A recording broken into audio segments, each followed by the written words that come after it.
Karyawani menjumpai Anda dalam Galeri Dunia, rangkuman informasi terpenting dari seluruh dunia. Rencana Presiden Evo Morales membubarkan Senat Bolivia menjadi salah satu topik utama hari ini. Bersama saya, Erwin Renaldi. Dan saya Alia Karenina, inilah informasi pilihan Galeri Dunia.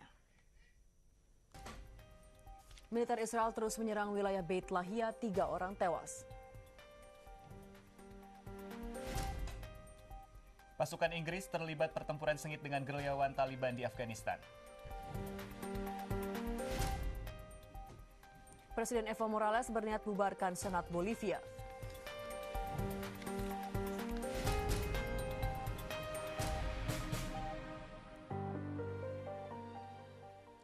Tiga orang tewas dan 43 lainnya terluka akibat 2 bom yang meledak di kota Tal Afar di utara Irak. Kedua bom meledak hampir bersamaan di depan sebuah toko kendaraan bermotor. Polisi menyebutkan ledakan terjadi sekitar pukul 11 pagi hari Jumat. Bom pertama diletakkan di sebuah mobil yang tengah diparkir. Sementara ledakan kedua merupakan bom bunuh diri yang dipasang pada ikat pinggang. Ledakan juga menghancurkan sejumlah mobil dan merusak gedung-gedung di sekitar lokasi kejadian. Korban ledakan bom di Sadr City, Irak kini mencapai 202 orang. Hari Jumat puluhan peti jenazah dibawa menuju pemakaman tradisional kaum Syiah di Nazaf. Sementara di Baghdad masih diberlakukan larangan keluar rumah. Ratusan warga mengiringi pemakaman korban ledakan bom mobil di Sadr City. Puluhan peti jenazah dibawa ke tempat pemakaman tradisional kaum Syiah di Najaf. Serangan bom mobil di Sadr City Kamis lalu merupakan serangan terparah sejak ledakan bom di Kuil Samara Februari lalu. 202 orang tewas dan 250 orang luka-luka akibat kejadian ini. Sementara di Baghdad, warga dilarang keluar rumah tanpa kepastian kapan akan berakhir. Warga menyesalkan konflik sektarian yang tiada hentinya terjadi. صار كوارث البارحة لو تعرف فيها شلون تفجيرات والحد الآن من البارحة واليوم تنقل الجنايز وما تلحق هاي الجرحى والأطفال والنساء. بالأخير هو الكل خسران، الكل خسران.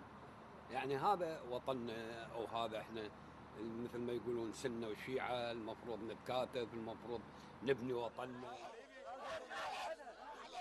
Pemerintahan Irak semakin kewalahan menghadapi konflik sektarian yang terjadi. Sementara rakyat Irak tidak kunjung berhenti menguburkan sanak keluarga mereka yang menjadi korban. 2 warga Palestina tewas dan 4 lainnya terluka akibat ditembak pasukan Israel dalam 2 insiden terpisah. Sabtu pagi, tank Israel juga menembakkan senapan mesinnya ke sekelompok warga di dekat proyek perumahan di kota Beit Lahia. 1 tewas dan 2 lainnya terluka parah akibat tembakan ini. Rumah sakit Kamal Otwan di Beit Lahia kembali menerima beberapa jenazah korban keganasan tentara Israel Sabtu pagi. Televisi milik Partai Hamas Palestina Al-Aqsa TV melaporkan tank Israel menembakkan senapan mesinnya ke sasaran antara kantor stasiun TV Al-Aqsa dan sebuah taman kanak-kanak. Akibat tembakan tank Israel ini, karyawan televisi dan anak-anak TK berlarian untuk mencari perlindungan. Seorang karyawan taman kanak-kanak menyatakan tidak ada korban luka dan 45 murid TK berhasil dibawa ke tempat aman. Jumat malam sebelumnya 3 orang yang mendekati pos perbatasan Gaza dan Israel di Karni ditembaki tentara Israel. 1 orang tewas akibat kejadian itu. Pertempuran sengit antara pasukan Inggris dan Taliban terjadi di Provinsi Helmand. Selama 2,5 jam, Helmand digempur roket dari udara dan juga dari darat. Pasukan Inggris mengaku telah melumpuhkan penembak gelap Taliban. Namun hingga saat ini belum ada laporan korban tewas.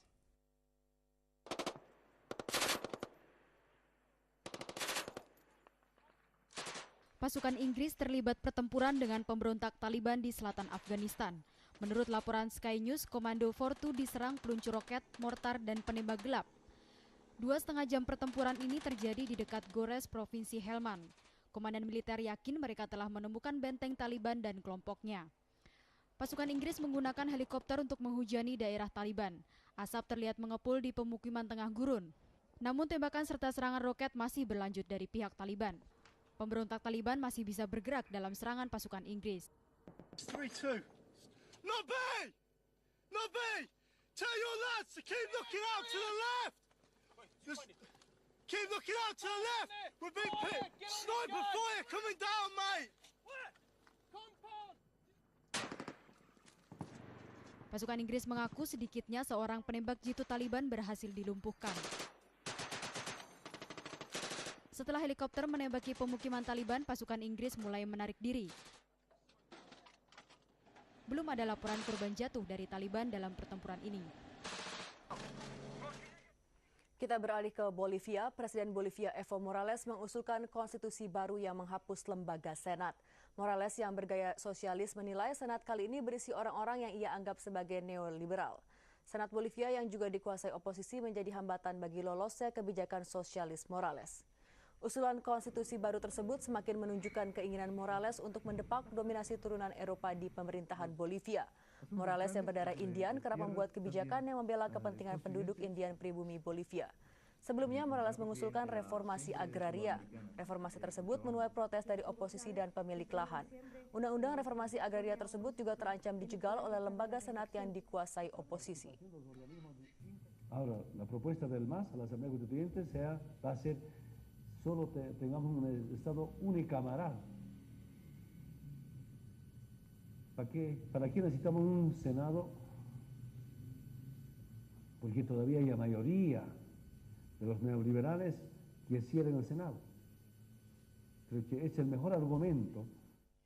Meski mendapat dukungan luas dari mayoritas pribumi Bolivia, kebijakan sosialis Presiden Morales tak begitu saja berjalan mulus. Rancangan kebijakan yang mendapat perlawanan sengit dari oposisi yang menguasai Senat dan negara bagian.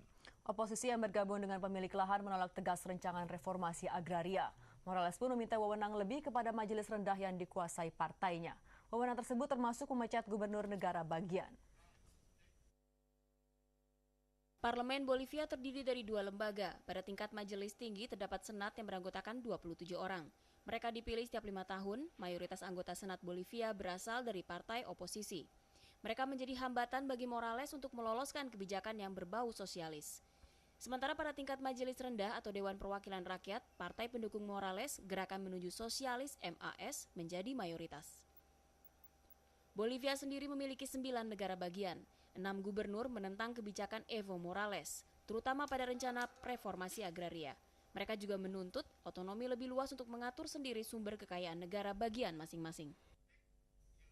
Kampanye pemilihan Presiden Ekuador telah selesai. Dalam penutupan kampanyenya, calon Presiden Rafael Correa lebih menekankan pada hutang luar negeri dan hubungan negara Ekuador dan Amerika Serikat. Sementara pesaingnya Alvaro Noboa berjanji untuk lebih memperbaiki keadaan ekonomi negara Ekuador. Dalam kampanye terakhir calon Presiden Ekuador, Rafael Correa berjanji akan menghapus pembayaran hutang luar negeri dan lebih memilih memberikan uang negara pada program sosial di negara Ekuador. Kebalikan dari Korea, kandidat Alvaro Noboa dikenal sebagai orang yang pro dengan Amerika Serikat. Noboa adalah seorang pengusaha kaya. Ia lebih menekankan pembangunan ekonomi dan mengajak rekan bisnisnya di negara lain untuk berinvestasi di Ekuador. Kedua kandidat presiden ini akan bersaing ketat dalam putaran kedua pemilu presiden Ekuador setelah keduanya berada di peringkat teratas dalam pemilihan putaran pertama Oktober lalu. Kekerasan terhadap perempuan kerap terjadi di Brazil. Sejumlah aktivis perempuan dan korban kekerasan menyerukan kampanye anti kekerasan terhadap perempuan. Selengkapnya di Galeri Dunia.